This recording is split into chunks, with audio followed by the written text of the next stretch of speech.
"If you want to join Thanksgiving, come wash the dishes," my daughter-in-law Marin said.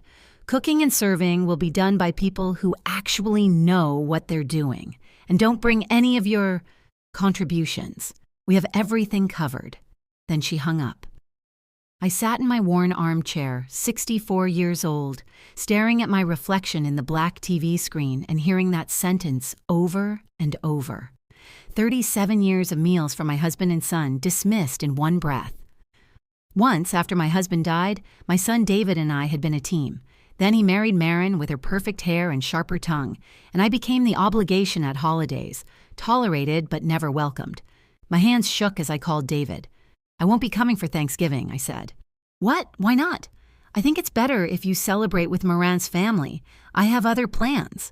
"What plans? You never have plans." "Maybe it's time I did," I replied, and hung up before I lost my nerve. I had no plans, of course, only the determination not to spend another holiday being treated like hired help. The next morning, an ivory envelope arrived. Hayes and Associates, attorneys at law. My stomach clenched. No one expects good news from lawyers. This time it was. "Dear Mrs. Eleanor Mabel Prescott," the letter read, "we regret to inform you of the passing of Mrs. Cordelia Whitmore Ashford. You have been named as a beneficiary." Cordelia. Instantly, I was 19 again at finishing school, still Eleanor Fairchild, textile heiress. Before I'd fallen in love with Tommy Prescott, a mechanic, married him against my family's wishes, and been disowned. I'd chosen love over money, and never told David about the fortune I'd walked away from. On the phone, the lawyer explained that Cordelia, my closest friend from that life, had left me her villa near Lake Geneva and a trust to maintain it. "She followed your life," he said. "She admired your courage." He emailed photographs: an ivy-covered stone house, terraces above a glittering lake, high-ceilinged rooms full of light. It looked like a dream, not a place that could belong to the woman who counted coins at the grocery store, but it did. Later, when David called, indignant about Thanksgiving, I heard myself say, "I might be traveling to Switzerland." "Mom, are you feeling okay?" "I'm finally starting to," I said. 1 week later, I stepped out of the airport in Geneva.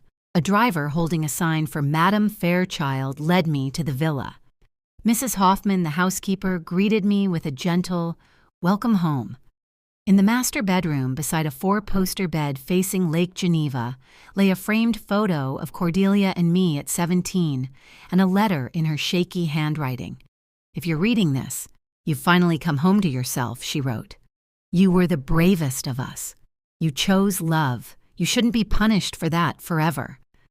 She had left me the villa, her camera collection, and a trust that would pay me $15,000 a month. "All you must do," she ended, "is live. Truly live. Be magnificent." I cried, then let Mrs. Hoffman unpack my small suitcase and open the wardrobe Cordelia had filled for me. Tailored trousers, soft sweaters, dresses that actually flattered me. It was as if the house had been waiting. Days fell into a new rhythm.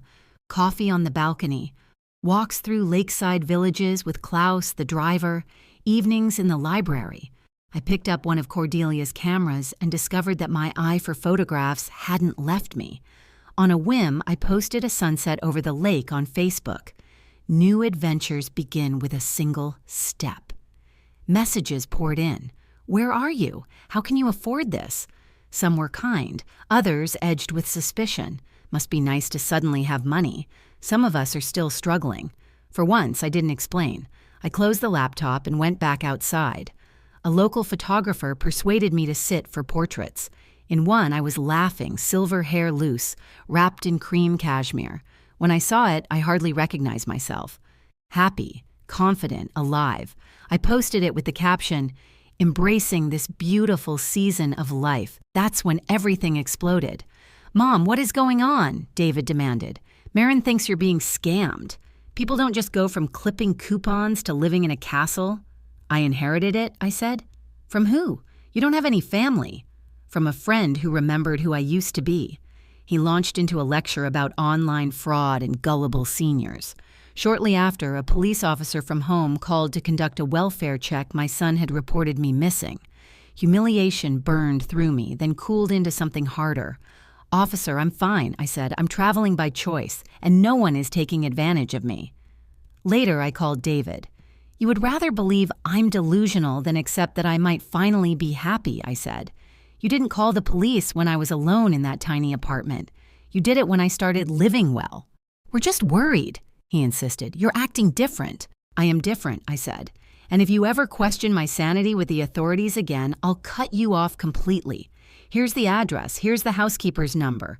Verify whatever you like, but I will not defend my competence again." After that, I tightened my privacy settings and blocked the worst of the commentators. The quiet felt like a warm coat around my shoulders. Weeks later, just before Christmas, David called again. His voice was smaller. "Mom, I'm sorry," he said, "for the police, for assuming the worst. Marin and I drove past your old apartment, seeing it empty, then seeing your photos. I realized you're happier without us, aren't you?" "Yes," I said gently. "I am." "I want to know this version of you," he said, "if you'll let me." So I invited him to Switzerland. Just him.